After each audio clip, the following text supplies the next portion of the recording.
This is Where We Live on Connecticut Public Radio. I'm Lucy Nalpathanchel, broadcasting remotely. When the preview for Music was released, the debut film directed by musical artist Sia, it received backlash from individuals on the autism spectrum. Today, Where We Live, we talk about this and how the mainstream portrays autism. We also learn more about neurodiversity.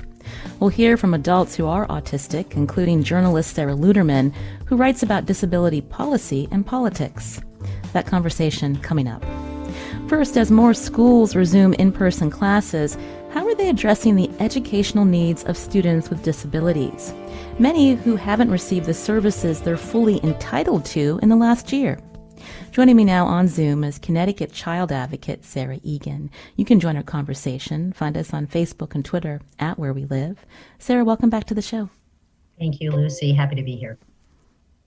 So when we think about this last year, there have been a lot of different schedules that schools have adhered to, from remote to hybrid. More schools are opening fully. And so in this last year, how did these school districts approach meeting the needs of students with disabilities? Well, that's a perfect question, Lucy. And the answer is in 100 different ways, right? And I think that worked for some kids and really did not work for others. As you say in your question, there are school districts that, although they were all closed from March to June, there are school districts that worked and scrambled to reopen as quickly as they could, sometimes the fastest for their highest need students. And I think those students received the level of service that other children didn't receive. And we know that there are districts who remained closed or partially closed for the bulk of the pandemic. And I think those children and their families really struggled and had to find other ways to cope and to access essential services. Back at last March, everyone was scrambling and trying to figure out how to go fully remote. We've had several months now in a new school year that we're halfway through. And so what have school districts been doing? Has there been any improvements? And what have you been hearing from families? So I think on the positive side, I think crisis breeds innovation, right, Lucy? So I think that we've seen districts, everybody's facing this unprecedented and durable crisis for the first time in our lifetime. And I think there are districts that worked with outside experts, harnessed their internal innovation, and created new opportunities for kids with disabilities. And I think there are districts that really struggled with that. And so, the Office of the Child Advocate, as you know, we tend to hear from families who are at the end of their rope. Right. So people don't call our office to tell us, here's what's really going well in our district. People call us when they can't get their needs met any other way. So and we continue to hear from families now. But just an example of some of what we've heard from families, both families who opted for remote instruction as what they felt was a safer alternative for their family, but couldn't get the services that they needed or couldn't get them in an accessible way. And we heard from families who couldn't access transportation because their child might not be able to wear a mask consistently without help or support due to a disability. We heard from families who were denied access to in-person instruction or adequate in-person instruction because their child could not sustain disease mitigation strategies like social distancing or mask wearing, often young children and children with more significant disabilities. For example, our office worked with one family whose child was told that he had to stay home and do remote instruction. The child, for months. And the child was not only in kindergarten, but the child was also legally blind and had autism. Right. So our office worked with that family to reconnect them with appropriate and safely delivered in-person services. I do think that a lot of districts have found a way forward with that and have worked to accommodate children with disabilities. There are a lot of districts who reopened, even in the hybrid model, that allowed children who had the most significant need to come back full time. And I think that many districts recognized the priority that those students, are the most likely to not be able to benefit from remote instruction. But I think we have a lot of work to do, Lucy, to fully understand the impact on our most vulnerable learners. And one of the things I'm most concerned about is how are we going to assess that? How are we going to assess that for our most vulnerable, which are children with disabilities who live in low income communities, and children of color with disabilities? Everything tells us these are the kids who are most likely to be underserved.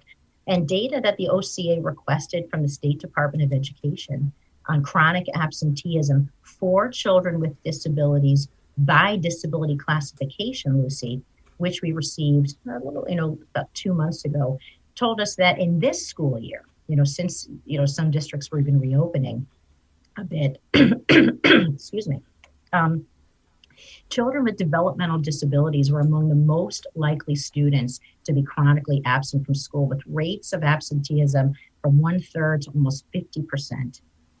So that's a really alarming statistic and tells us we have to dig much deeper. We're going to need to see that absenteeism data for those children with disabilities broken down by race, ethnicity, language, and school district. And that work is still going on. People have tried their best in certain districts, but we owe these children and their families a lot coming into the next year. I'm glad you brought up the absenteeism data. I'm sure you've seen the story from Hearst, Connecticut, just looking at the New Haven Public School District, which just, I believe, recently opened after being closed for some time from a hybrid or fully remote at one point, where there are more than 6,000 New Haven students who are chronically absent. That's about more than 30% of all public school students in the city. So when we think about this emphasis on learning loss, what are you most concerned about when we're talking about students with disabilities, Sarah? Well, I think that data from New Haven is alarming, right? And I'd want to take a much closer look at that and that's aggregate data for the whole district, right? So I'd really want to drill down there and see, what does the number look like for kids who are multiply disabled? What does that number look like for kids with intellectual disability? What does it look like for kids with autism? Is it 30% or is it 70%? I don't know, right? We're going to have to find out. What does it look like for the lowest income students in the district, right? I think when we talk about learning loss, I like to think about that in a really broad lens. And I do want to acknowledge that families, we talk about crisis breeding innovation, it does that for families too. We hear from families in crisis, but even while they're in crisis, families are finding a way to survive. They're finding a way to cope. In the context of the pandemic, they may be finding, New Haven, the community really stepped up in the absence of school being opened and created learning hubs and connections and other relationships for parents who needed extra support. So I think it is important to, give so much credit to families and communities who found a way forward, even through all of this hardship. But, that data in New Haven is really scary for those kids. And I think that we have to find a way to assess their global loss, right? We talk about learning loss. What are we talking about? What have kids lost during the pandemic? They've lost relationships. They've lost experiences. They lost play. They lost maybe a sense of security. Maybe they lost part of a sense of safety if they found that in the relationships and the time they spent in school. So what I don't want to have happen is that we focus exclusively on, well, now all poor children with disabilities have to go to summer school. Summer school and learning opportunities for children will be important, right? But children need an opportunity to be kids, right? They need to know that their families are supported. They need to know that there's a roof over their head. They need to know that there's lunch and dinner and breakfast all coming. They need an opportunity to play and be outside. And so we have to be thinking about how do we provide that opportunity for all children this spring and this summer, regardless of income and regardless of disability. I think it's going to be a big push to offer summer school for kids with disabilities. We want those embedded learning opportunities, but not at the expense of all the other losses and the needs that children have.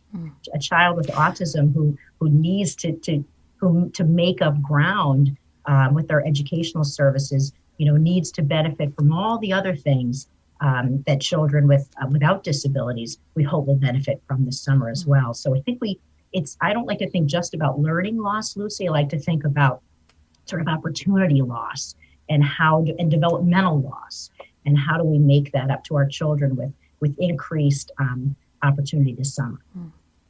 I'm glad that you pointed that out when I mentioned learning loss, because I'm not hearing that from policymakers in our state that are focused on what you mentioned, looking at all of the ways that children have been impacted beyond learning loss. Does that trouble you, Sarah? Well, I think there are folks who are pushing that, right? There's a really good bill in the Education Committee about sort of compensatory services for kids. And I think there are a number of folks who testified on that bill a few weeks ago talking about the holistic needs of our children, right? But I don't mean to be glib about it, but I don't want a situation where poor children get worksheets all summer and, children who are more advantaged go to camp, right? And they swim and go to the Boys and Girls Club, et cetera, right? We want to make sure that all of our kids are getting those opportunities, regardless of where they live and regardless of income. And how do we use those federal stimulus dollars and hopefully supporting matching state dollars to give districts the opportunity to help provide that and work with their towns and work with their community-based agencies to provide a whole child approach to reintegration and support and an opportunity for our kids. One population I just wanted to raise today, Lucy, that I don't know has gotten enough attention, and then I'll tell you something I'm really worried about, are our littlest kids, right? Kids who at 12, 18 months, their parents may have said, geez, I'm not sure they're developing okay, right? I'm not sure, I'm scared, right?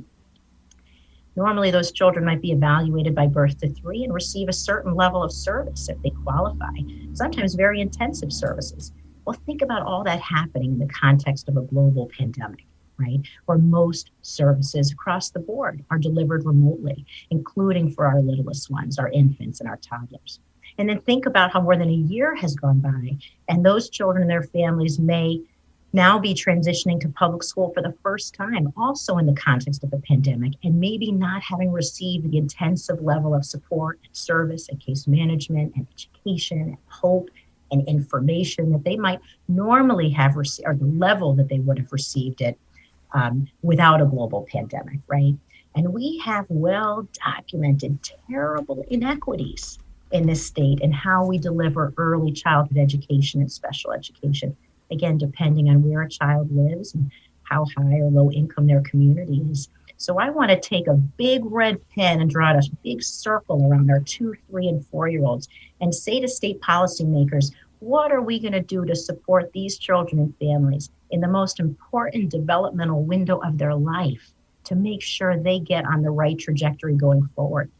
Being a parent of a child with disabilities is a beginning of a whole new journey. And families rely on those early intervention and early education staff and opportunities to create a foundation for the family and for the child that will last for throughout their school experience. And I want to make sure that these kids do not fall through the cracks as they enter public school.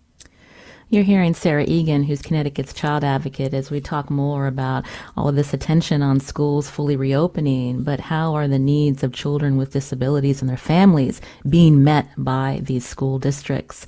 When we think about children who haven't been in school, are you worried about children not being diagnosed? Disabilities are being missed, Sarah? I think we have to assume that, Lucy, right? I mean, the global pandemic has been, as many folks have said, it has been a natural disaster for children. That's what it is, right? And as I said, we see family strengths and the things that they struggle with throughout this, protracted crisis. So I give families so much credit. I give the people that help them so much credit. But yes, I think we have to assume that there's tremendous loss in the ways that you're talking about, Lucy, and particularly again for children of color, families of color, low-income families. There's a big national report that came out yesterday, I believe, from the Center for Civil Rights Remedies, and this is what they're talking about: the impact of the pandemic on students with disabilities, particularly children of color. The gross inequities for those students that have been exacerbated, and the remedies that we need: attention, accountability, more federal dollars, and targeted use of those dollars to support, our highest need and most vulnerable and underserved children. So that's a focus of the Office of the Child Advocate going forward.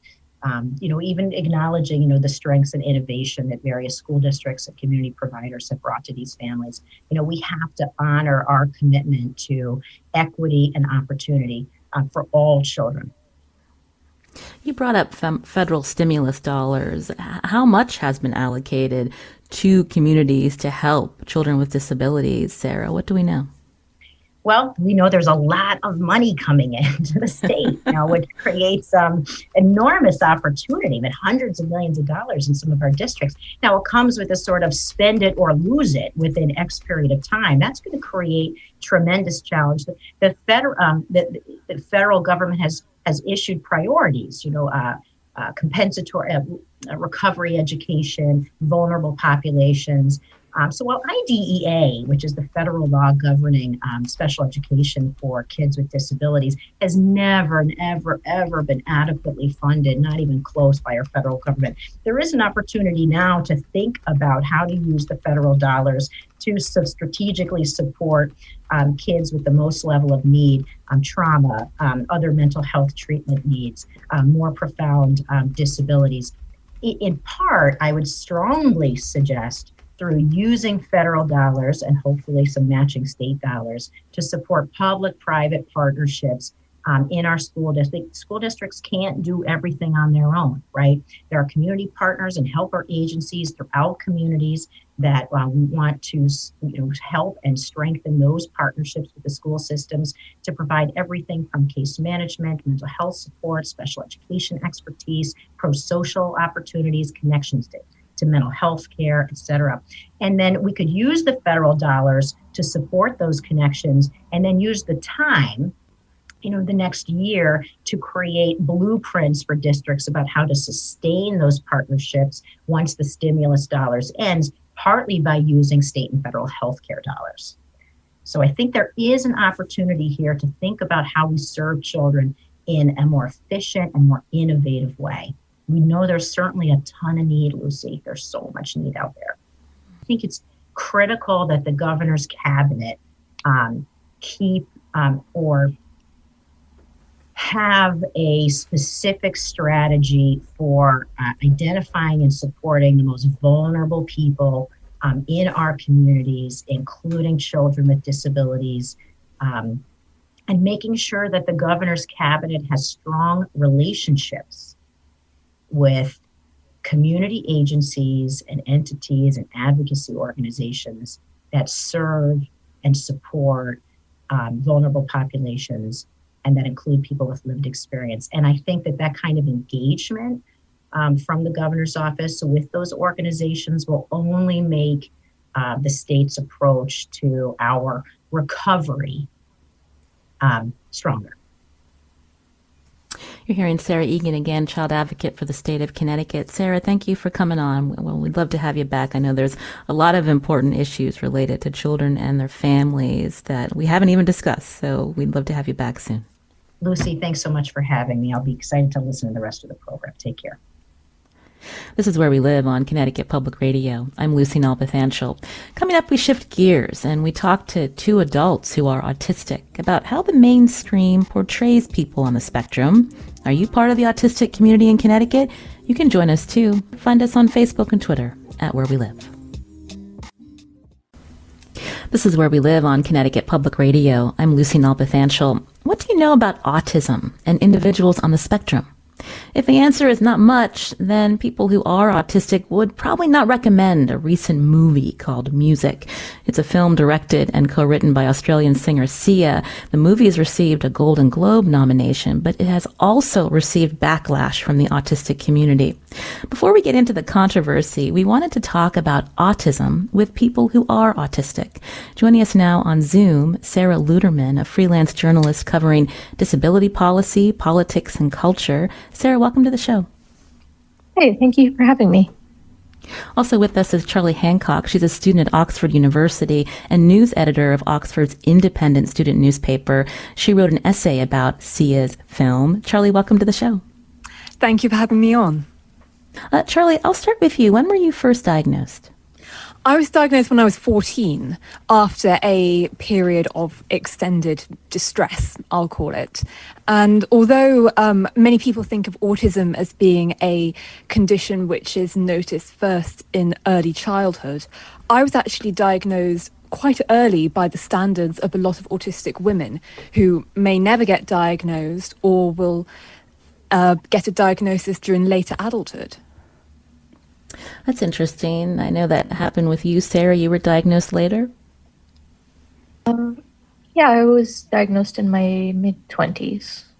I heard Charlie mention that she was diagnosed at 14, but that's uncommon often for women who have autism, that oftentimes they're diagnosed in adulthood. And so what was happening around the time that you were diagnosed?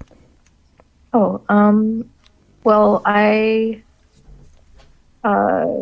I was having a little bit of difficulty transitioning to adulthood. I did pretty well in school. I had some social problems, but like my academics were fine. I went to college. I went straight into grad school. And then when it came time to try to get a job, then things kind of took a nosedive. I think my coping skills sort of got outpaced by my disability. And that's actually pretty much how all autism diagnosis works. It's like a very fail first method of identification, which is kind of frustrating. Charlie, would you agree with that? Tell me what was happening in your life. I know you wrote an article for Guardian, and you talked about, before your diagnosis in 2016, what it was like when you interacted with people. I think Sarah's description of autism diagnoses as happening after failing first is extremely accurate. I could never instinctively understand social norms the same way that neurotypical people could, but I'm a good learner. I was always a good student. I could intellectually understand what was going on. I taught myself what particular tones of voice or gestures would mean, and for a long time that was okay. But then as I started to become a teenager and all the people around me, their interactions suddenly became a good deal more complex. They became a lot more nuanced, and I couldn't catch up with that. And also at this time, because I was spending so much effort trying to catch up with them, I was spending less energy dealing with sensory input. So I have hypersensitive hearing. I'm sometimes very sensitive to certain textures. So I found myself unable to do any work in lessons. I was struggling socially. I was being very badly bullied, and academics were my life. They still are to quite a significant extent. So to find myself struggling at school and wondering what was going on with me, am I becoming depressed? Am I becoming anxious? Is there something wrong with my brain that I didn't know about? That was very, very distressing. And then I started to do some research, and I came across autism, and the diagnostic criteria seemed to fit me to a T. But when I'd go to pediatricians or school counselors to say, hey, I think I'm autistic, can I please get a diagnosis if this would really help me? They often told me that I couldn't be autistic because I'm very verbal, I'm very good at talking, because I'm interested in other people. I had a school counsellor tell me that if I was autistic, I wouldn't want to have friends or be interested in the people around me. But then when I finally saw an autism specialist, I had about 4 or 5 sessions with them in order to get the diagnosis. After the first session, she told me that I fulfilled all the criteria and that I was going to get a diagnosis. And how did you feel after that diagnosis? That I had an explanation for why I'd always felt different, but also I felt affirmed in the knowledge that there wasn't anything wrong with me. I'm just different, and that's okay. And that once I had that knowledge, I could start to find coping mechanisms which could help me, and that also find a wider community of autistic people with whom I could relate. Sarah, when we talk about autism, people have very many interpretations of autism. And when we think about autism being a spectrum disorder, can you explain that for our listeners more? Well, autism is a pretty heterogeneous condition. I think that a lot of people, when they hear the word autism, they think of sort of like two things. They either think of someone who is just sort of smart and weird and quirky and doesn't really have any real problems. Maybe they have trouble getting along with people. And then the other is to think of someone who is just completely non-functional and sort of an affliction on their family. And neither of those things is accurate. So the thing about like the autism spectrum is that it's not like two poles. It's more of like I think the metaphor some people use is like when you go to like a frozen yogurt shop and there's all the different toppings. So like you end up with like a lot of different people who have a lot of different skills. There's some and a lot of different support needs. There's actually like some interesting research that seems to suggest that autism is not even close to being one thing. It's probably like 100 or more different conditions that we're all sort of lumping together because we don't understand them well enough and are sort of just looking at the way people behave and not like the actual underlying biological issues. Because people often don't understand autism, how has that played out in your life? Sarah, earlier you said when you tried to get work, that's when you noticed that there were difficulties and challenges. How have you faced discrimination because of your disability? I think that a lot of people tend to... So the thing about autism is that like it has a very gendered aspect. Charlie talked about this a little bit, but there are some things that come along with autism, like certain the tone of voice, facial expressions. I don't smile very much. And in men, those things are often seen as sort of like, I guess, a little eccentric or even like authoritative in the right context. And in women, it gets interpreted as being, I don't want to say the B word on the radio. I hear you. Yeah, so like, Sour. Yeah. So like I've had issues in jobs where I've been called into HR because people thought that I sounded condescending.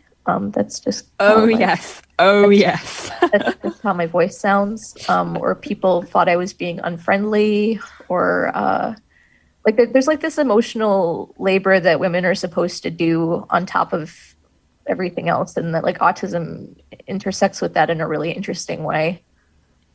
Or you're also often seen as being quite aloof and a bit of a know-it-all maybe, or difficult to approach. Yeah, and I have male friends who like have the same, I guess I call it like an autism accent. They have the same kind of like autism accent I have, but people think that they sound very authoritative. And yeah, I don't get read the same way. You're hearing Sarah Luderman here on Where We Live. She's a freelance journalist covering disability policy, politics, and culture. Also with us from England, Charlie Hancock, a student at Oxford and news editor of the university's independent student newspaper. They're both adults who are autistic, and we're talking with them, learning about a little bit about their life and in the context of how mainstream talks about autism. And part of that, Charlie, is this latest movie that's come out called Music by singer singer-songwriter Sia. She directed and co-wrote this movie, and it's received a lot of backlash from people in the autistic community. You wrote an essay about the film. So when you first heard about the movie, what did you think? My first thoughts and feelings were a mixture of trepidation and a little bit of excitement, because I love musicals, and I think that a lot of the parts of production that are inherent in musicals would be a great way to actually describe what it is like to be autistic. I'm a musician myself, and that I still hope that one day we'll be able to see a good musical about it.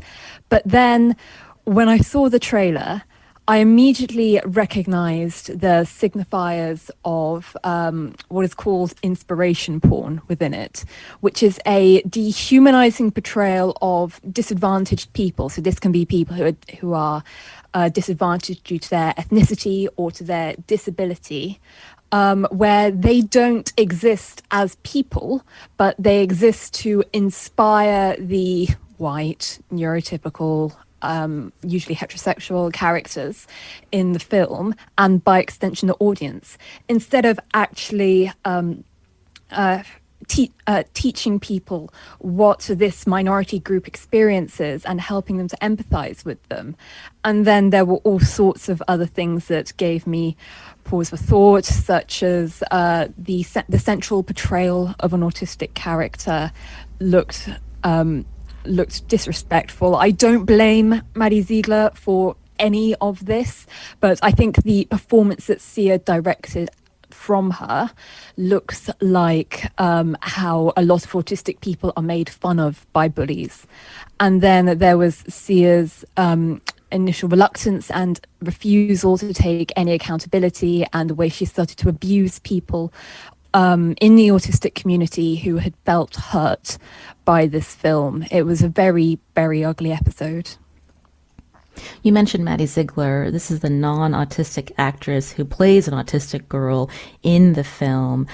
Sarah, you've also written about this, and talk a little bit more about why this is problematic.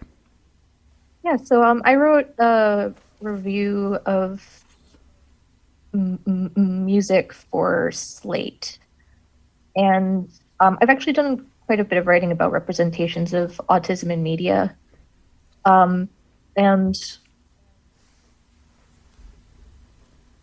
yeah, I guess like when I first saw the trailer, I thought, okay, maybe this will be okay. There's sort of like a lot of myths about autistic people, especially children, around how we impact our families. Specifically, like there are these narratives about us basically being destructive forces in our parents' lives. There's sort of this myth about that 80% of parents of autistic children get divorced, which is completely untrue. There's a lot of like narratives about how people are driven, like how people, especially mothers, are driven to murder suicide because we're just so awful and terrible to live with. So when I first saw it, the trailer, I was like, oh, this is like really colorful and nice, and it looks positive. And then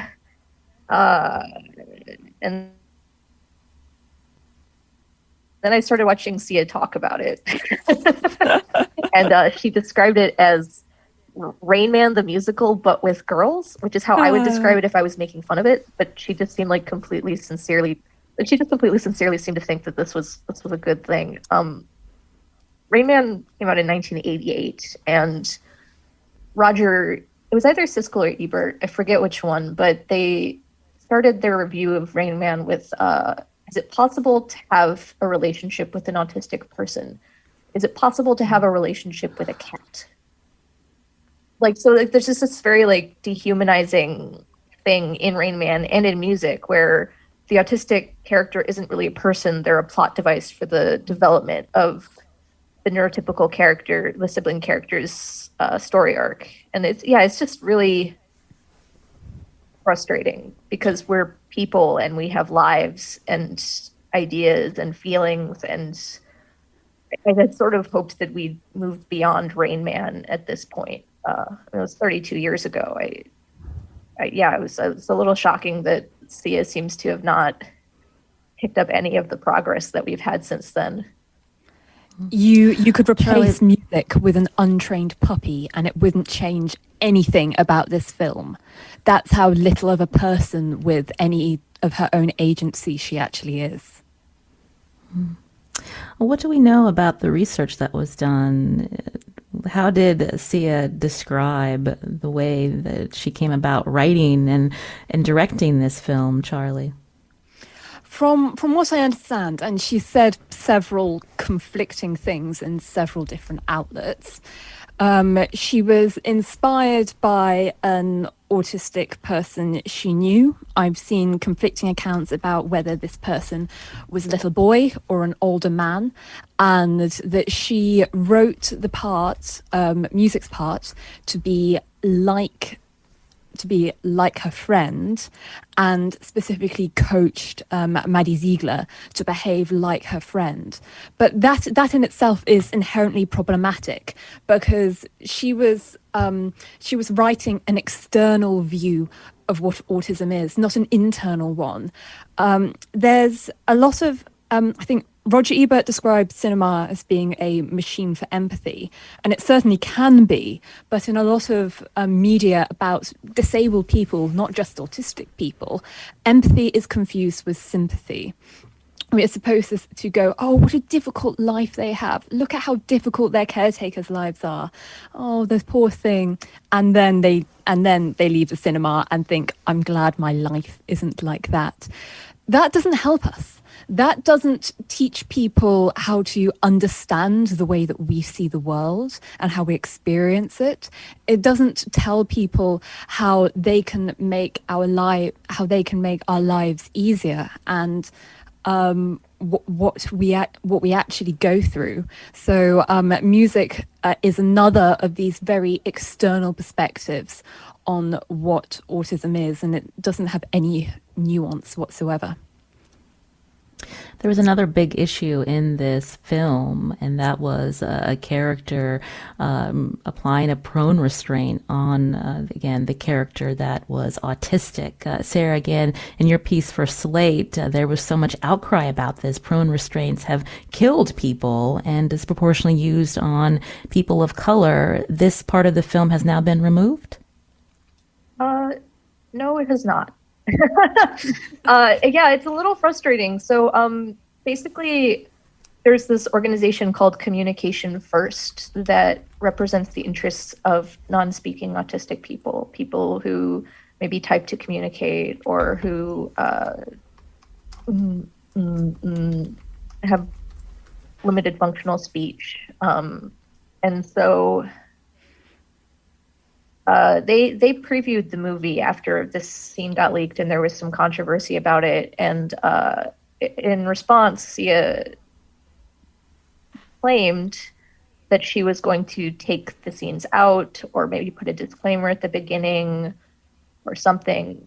She hasn't done anything. I mean, so like when I wrote my review, I was still working off of a review copy, and it wasn't available for wide release. So I thought maybe she'd, maybe like just my review copy didn't have that in it, but several people who have seen it like on the actual streaming platforms for the general public say that nothing was changed, which is very frustrating.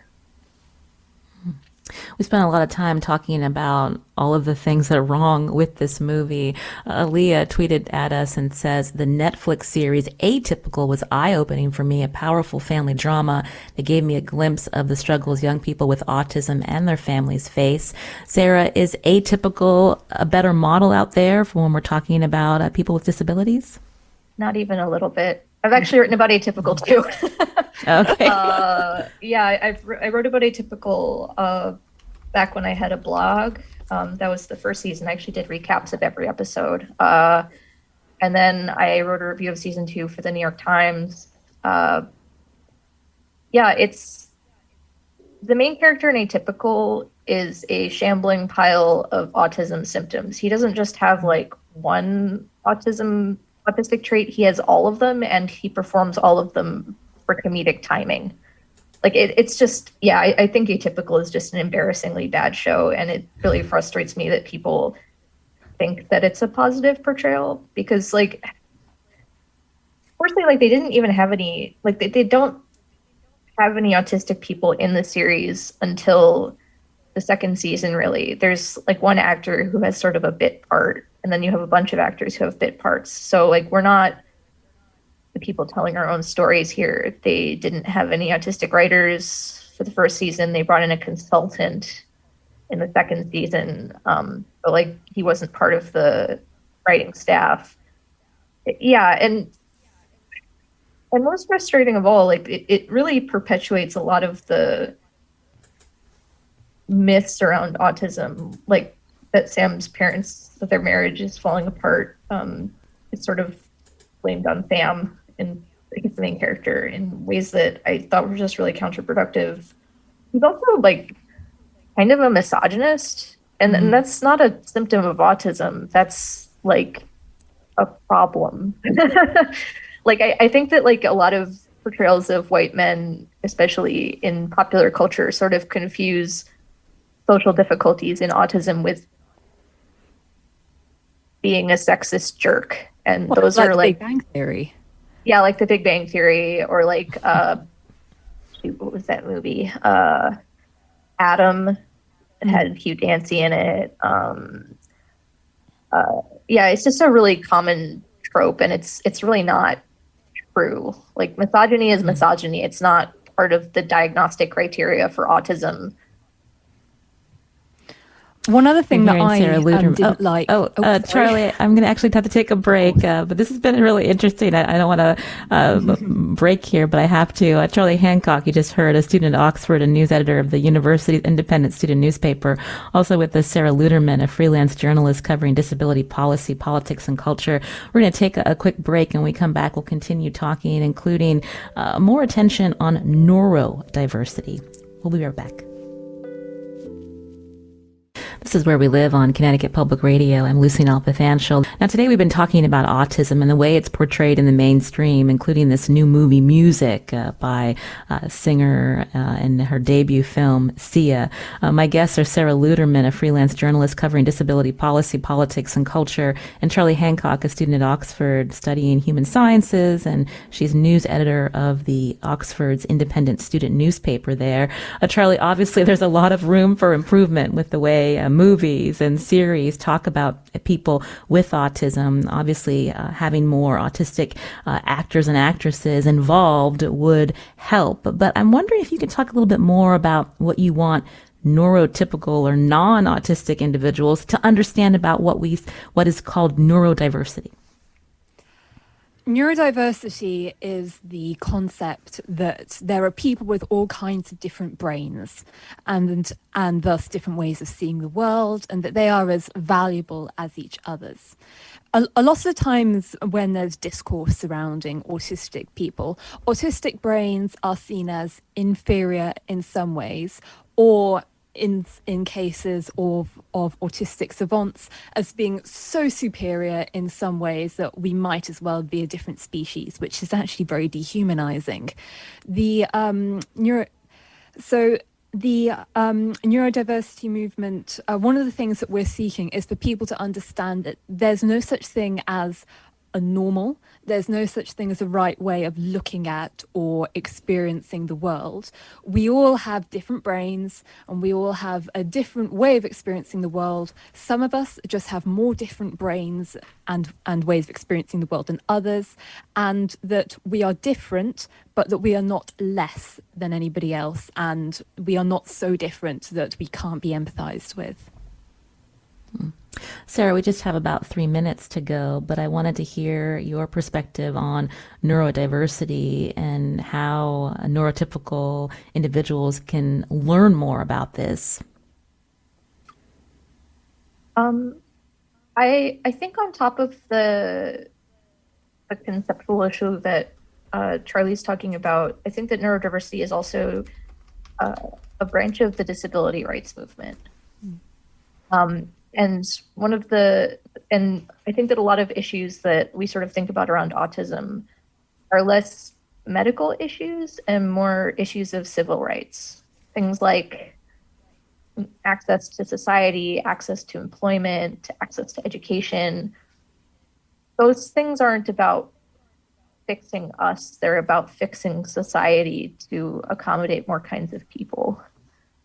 In terms of what I would want people to know to help support autistic people, I think that a lot of people need to maybe be more tolerant of behavior that is strange but not harmful. I think that there's a lot of stuff that autistic people do that really doesn't hurt anybody, and it's just sort of weird. And I wish that people would be more tolerant of that. Charlie, I referenced your Guardian article that you had written, and you talk about Greta Thunberg, about how she gives you hope. It's been a year since you've written that article. Have you seen the way people think about autism and approach individuals with autism change where you live? I think one way in which I have seen a change is actually in the response to Sia's film. I've noticed that as you are doing today, a lot of news companies and broadcasters and publishers have been seeking out autistic voices and bringing them forward in order to allow us to give our perspectives. I was actually recommended to this program by a New York Times journalist, Ashley, who interviewed me for one of her pieces. I think that people are more willing to listen. I think, unfortunately, with the currently ongoing pandemic, it's been very difficult for measures to be implemented or for any such measures to be brought to my attention for me to be able to say that there have been practical reasons to give me hope. But I do think the fact that Charlie, we've been having this conversation more openly is a good thing. Well, we thank you both, Sarah Luderman and Charlie Hancock. This is Where We Live. Today's show produced by Tess Terrible. I'm Lucy Nalpathanchel.